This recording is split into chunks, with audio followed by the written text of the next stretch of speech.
Assalamualaikum warahmatullahi wabarakatuh. Perkenalkan nama saya Tarsa Kasinda dengan UF 1W12009 dari Prodi Sistem Informasi Universitas Jambi. Nah, baiklah, pada kesempatan kali ini saya akan mempresentasikan tugas atau ujian mid semester dari mata kuliah analisis visualisasi data. Nah, berikut ini visualisasi data yang saya ambil itu dari dataset COVID-19 di Indonesia. Nah, tentunya studi kasusnya itu tentang kumpulan data COVID-19 Indonesia. Nah, selanjutnya sedikit saya akan menjelaskan pendahuluan tentang penyakit coronavirus. Nah, penyakit coronavirus 2019 atau COVID-19 ini telah memicu pandemi di seluruh dunia. Menurut Kaman et al. 2020. Nah, penyakit ini disebabkan oleh SARS-CoV-2. Nah, seperti yang kita semua ketahui, pandemi COVID-19 ini telah berdampak pada banyak negara, termasuk salah satunya itu Indonesia. Nah, Indonesia ini adalah salah satunya negara dengan jumlah kasus yang tinggi. Nah, penyebaran virus corona ini terjadi secara radikal. Nah, banyak sektor kegiatan bisnis terhenti hingga kebijakan mengenai pembatasan aktivitas sosial dilakukan oleh pemerintah. Nah, yang berdampak pada depresi ekonomi sehingga menyebabkan terpuruknya negara di berbagai sektor usaha. Nah, pada penelitian ini menyajikan analisis dan visualisasi dataset yang berisi data COVID-19 di Indonesia. Nah, dari kasus pertama terkonfirmasi di Indonesia pada tanggal 2 Maret 2020 hingga 30 Juni 2021. Nah, selanjutnya ada metode penelitian. Nah, visualisasi data pada penelitian ini akan menyajikan jumlah kasus yang terjadi pada beberapa kumpulan data COVID-19 Indonesia. Tujuan utamanya itu visualisasi data virus corona untuk mengkomunikasikan informasi dengan jelas dan efektif menggunakan presentasi grafis yang berbeda. Nah, visualisasi ini berguna media untuk memeriksa, memahami, dan mentransmisikan informasi karena memiliki beberapa kemungkinan kegunaan dalam domainnya.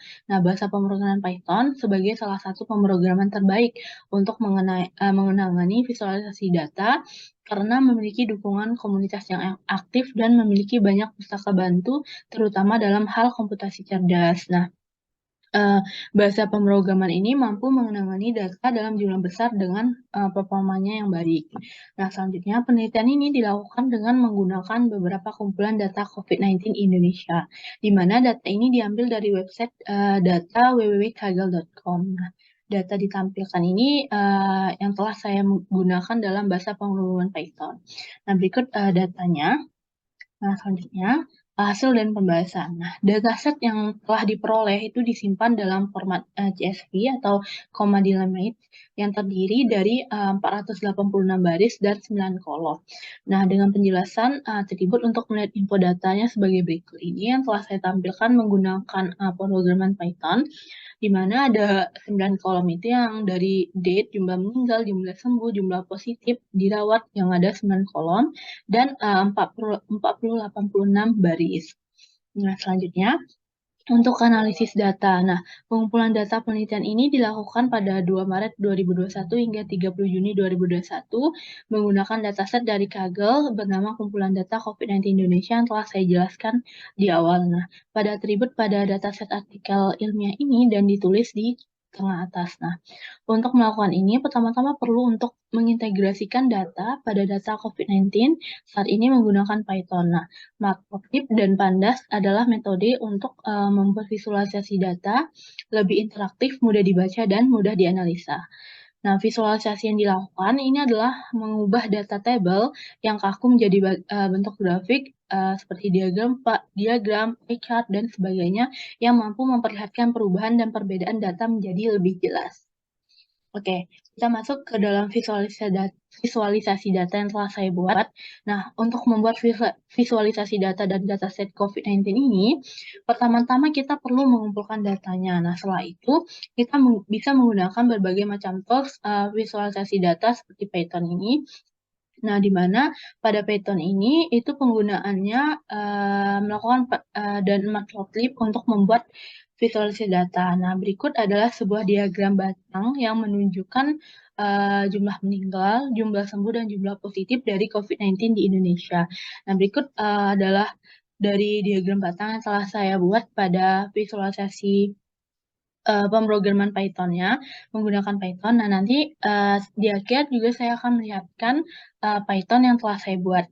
Untuk selanjutnya, kita lanjut dulu untuk ini adalah sebuah grafik garis yang menunjukkan jumlah kasus positif, kasus sembuh di Indonesia selama tahun 2021. Nah, yang saya lakukan ini adalah kasus sembuh di Indonesia yang pada tahun 2021-nya. Nah, di sini ada terlihat pada grafik untuk kasus COVID-19 2021 ini terdapat banyak jumlah yang meningkat ya. Nah, untuk yang garis oranye ini saya buat untuk jumlah sembuh dan yang biru ini untuk jumlah positifnya. Nah, bisa kita lihat pada tahun 2021 itu banyak sekitar ada 7.500 yang dimana meningkat pada tahun 2021 tanggal 2, bulan 2 itu meningkat lagi sekitar di atas 10.000 dengan sampai 12.500 ini. Nah, lalu menurun dan 2021 meningkat sedikit menjadi 10.000 dan menurun lagi nih bisa kita lihat grafiknya ya. Nah, selanjutnya untuk yang biru ini untuk jumlah positifnya tentunya ada yang meningkat dan menurun dan melonjak lagi itu pada tahun 2021 bulan 7 ini sangat meningkat ya sampai 22.500. Nah, nanti saya akan tampilkan visualisasi datanya di akhir. Nah, untuk selanjutnya, nah di sini ada visualisasi data dari dataset dalam bentuk pie chart, yaitu menggunakan Python juga. Nah, pada sebuah pie chart di samping ini, itu menunjukkan presentasi kasus terkonfirmasi positif, sembuh, dan meninggalnya yang ada di Indonesia. Nah, bisa kita lihat untuk COVID-19 di Indonesia ini pada jumlah meninggalnya itu ada 1,4%, dan untuk ini ada jumlah positifnya warna pink ini 52,9%, dan untuk jumlah sembuhnya itu terdapat 45,7%. Nah, baiklah, setelah saya jelaskan tadi di sini, saya akan menunjukkan Python yang saya buat di Google Colab-nya. Nah, di sini, oke, sudah saya buat. Nah, di sini saya sudah mengimport Matplotlib dan import Pandas-nya. Lalu saya juga di sini sudah mengupload file COVID Indonesia CSV-nya. Nah, di sini saya tadi menjelaskan kan di awal tentang jumlah datanya. Nah, di sini saya masukkan data dan menampilkan datanya dengan df-pdread CSV dan masukkan nama file COVID-19 Indonesia CSV-nya. Nah, maka tampillah seperti ini dengan 486 row dan 9 kolom. Nah, ini. Oke. Nah, selanjutnya, nah, seperti ini ya kolomnya ya, sebanyak. Kalau ini untuk SO 25, nah, SO 100. Oke, nah, berikut ini table atau data dari data COVID-19 Indonesia ini. Nah, oke. Nah, selanjutnya di sini saya sudah untuk membuat dari diagram batangnya, sama di sini saya masukkan menghitung jumlah meninggal, jumlah sembuh, dan jumlah positif, yaitu menggunakan sum, df sum ini. Nah, lalu untuk membuat diagram batangnya, maka saya akan menggunakan label, value, dan plt bar ini kan. Dan saya masukkan color untuk membedakan diagramnya, itu saya menggunakan warna merah, hitam, dan hijau. Nah, selanjutnya, saya juga memberi judul pada diagram dan label pada sumbu-sumbu seperti PLT title. Ini saya masukkan COVID-19 Indonesia dan X labelnya untuk kategori di bawah sini dan untuk jumlahnya itu di sini. Nah, maka tampillah diagram batangnya seperti ini. Nah, selanjutnya di sini saya sudah menggunakan membuat grafiknya ya. Nah, untuk grafik ini sama. Di sini saya membuat kolom tanggal itu menjadi tipe data date, masukkan tipe data date-nya dulu, date time-nya dulu. Dan di sini kan saya mengambil untuk khusus tahun 2021-nya. Maka tampillah tahun jumlah kasus tahun 2021-nya. Nah, seperti berikut ini. Dari 2021 itu ada 7.500 dan naik lagi sampai dengan jumlah positifnya itu naik pada 2021 bulan 7. Nah, jika kita ingin di sini misalkan saya ingin melihat pada tahun 2020 ya. Coba kita lihat pada tahun 2020 itu bagaimana grafiknya. Nah, kalau 2020 ini saya ganti sih, biar nggak bingung. Namanya ganti dulu. Nah, kalau mau lihat, masih ini lagi.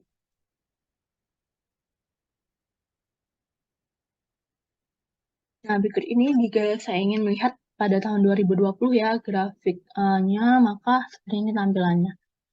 Naik hingga paling banyak itu 8.000 ya untuk jumlah positif dan jumlah sembuhnya. Nah, selanjutnya di sini saya sudah membuat ini grafik juga, tapi jumlah kasus untuk yang jumlah meninggalnya. Nah, jika ingin mencari satu-satu, misalkan kita ingin melihat jumlah meninggal berapa sih? Nah, di sini maka akan tampil dan untuk tahunnya. Dan juga di sini kita juga bisa untuk melihat yang khusus untuk jumlah positifnya, jumlah sembuhnya berapa. Nah, nanti bisa di sini. Oke, selanjutnya di sini saya juga membuat untuk pie chart. Nah, untuk pie chart ini sama, saya di sini memasukkan untuk menghitung jumlah kasus konfirmasi kematian dan ini konfirmasi positif. Sebentar, saya ubah dulu. Positif, positif, lalu jumlah sembuh, sembuh dan meninggal ya. Sembuh dan meninggalnya. Nah, maka berikut ini tampilannya ya dari file chart yang saya buat. Nah, terdapat untuk membedakan warnanya, jadi saya menggunakan warna pink, hijau, dan biru. Nah, untuk jumlah positif itu ada sekitar 52,9%, dan untuk yang jumlah meninggal itu ada 1,4%, dan untuk jumlah yang sembuhnya itu ada sekitar 45,7%. Nah, itu tadilah dari tugas yang saya buat dari Python-nya ya, menggunakan Google Colab ini. Maka untuk itu, pada kesimpulannya dapat diambil yaitu visualisasi data COVID-19 ini dapat dilakukan dengan menggunakan Matplotlib dengan Python sebagai solusi dalam melakukan visualisasi data. Nah, Python ini memiliki dukungan untuk berbagai sumber data yang fleksibel dan kuat. Nah, jadi COVID-19 di Indonesia ini mampu menggambarkan kondisi penyebaran COVID-19, di mana dapat dilihat bahwa proses peningkatan COVID dari hari ke hari itu meningkat dari jumlah positif, jumlah dirawat, jumlah meninggal, serta jumlah sembuhnya. Nah, itu tadilah penjelasan dari saya tentang visualisasi data yang saya ambil itu studi kasusnya COVID-19 di Indonesia dari tanggal 2 Maret awal 2020 sampai dengan 30 Juni 2021. Terima kasih. Jika ada salah saya mohon maaf. Saya akhiri dengan wabillahi taufik wal hidayah. Wassalamualaikum warahmatullahi wabarakatuh. Terima kasih.